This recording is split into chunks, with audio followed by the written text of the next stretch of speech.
2020 में मैंने बताया था, 2020 में जब कोरोना का वैक्सीन आया नहीं था, बस ऐसा था कि आ जाएगा, सब ठीक हो जाएंगे, कि ये वैक्सीन जब लगाएंगे लोग खड़े खड़े मरेंगे, हार्ट अटैक होगा, कार्डियक अरेस्ट होगा, पैरालिसिस होगा, इम्पोटेंसी होगी, राइट, तो ये कैंसर का रफ्तार बढ़ जाएगा, ये सब मैंने पहले बताया था। आप जो देख रहे हैं आजकल कि अक्सर लोग जिम जाते हुए, यंगस्टर्स डांस करते हुए लोग मर रहे हैं, गाड़ी चलाते हुए मर रहे हैं।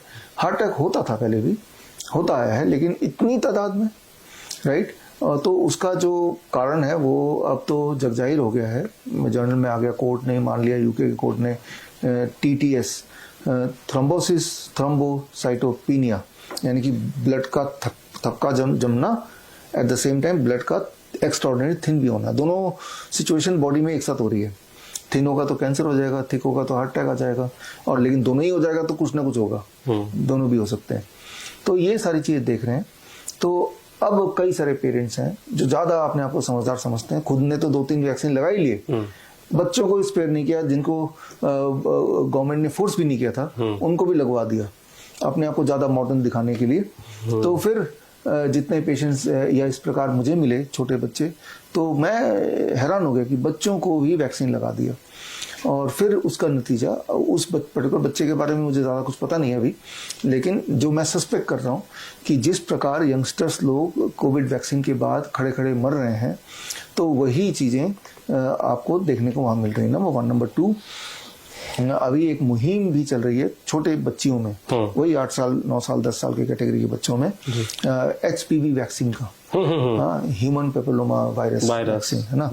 तो ये भी मैंने 2020 में जो किताब लिखी है, कोविड-19 वायरस एंड द वैक्सीन, उसमें इसका भी उदाहरण दिया था कि आने वाला है, जो कि अब लग रही है, और इरादा ये किसी भी तरह से बच्चों को, बड़ों को मारो, बीमार करो, इम्पोर्टेंट कर दो, ताकि आगे बच्चे ही न पैदा हो, ये चल रहा है।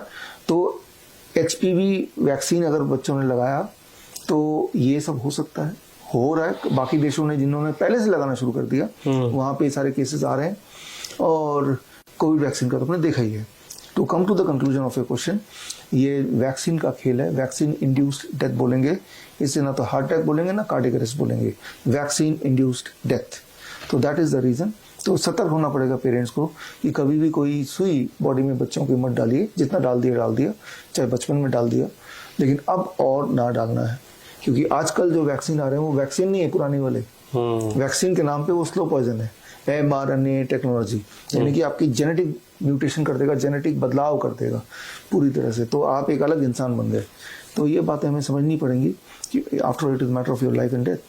लेकिन ऐसे लोगों को आप क्या सलाह देंगे? चलिए, जिसने लगवा ली वैक्सीन से, लेकिन जब इस तरह की जो खबरें सामने आती है और जो माँ बाप उनको देखते हैं, वो डर तो उनको भी लगता है कि हमारे बच्चों को भी वैक्सीन लगा हुआ है, उन बच्चों को आप, उन परिवार को आप क्या टिप्स देना चाहेंगे कि अगर आपने भी वैक्सीन लगवाई है और आपके बच्चों को अगर ऐसा ना हो तो आप कुछ चीज़ों पे ध्यान रखिए, अपने खान पान पे क्या बताना चाहेंगे?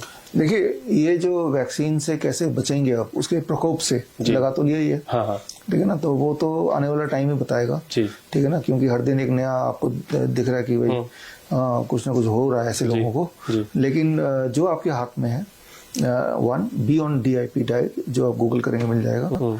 Number 2, don't eat after sunset. तो इससे बॉडी की रिकवरी की एबिलिटी कई गुना बढ़ जाती है, body is able to detoxify itself, and then थोड़ा प्रे कीजिए भगवान को, गलती हुई आगे से नहीं लगाएंगे वैक्सीन, है ना, और लोगों को जागरूक कीजिए। नहीं जागरूक करेंगे तो जिस तरह से फोर्स करके पहले लगाया था, आने वाले दिनों में दोबारा फोर्स करके लगाएंगे। जो तो मर गए वो मर गए, लेकिन सब तो नहीं मरे, है ना, तो वो लगाते रहेंगे जब तक आप डरते रहेंगे। डर को छोड़िए, follow the DIP diet, don't eat after sunset. If you can do it, तो hopefully body will recover. बड़ी से बड़ी बीमारी का आसान से आसान इलाज घर बैठे ही हो सकता है। अधिक जानकारी के लिए कांटेक्ट करें nearest Dr. BRC clinic @ home।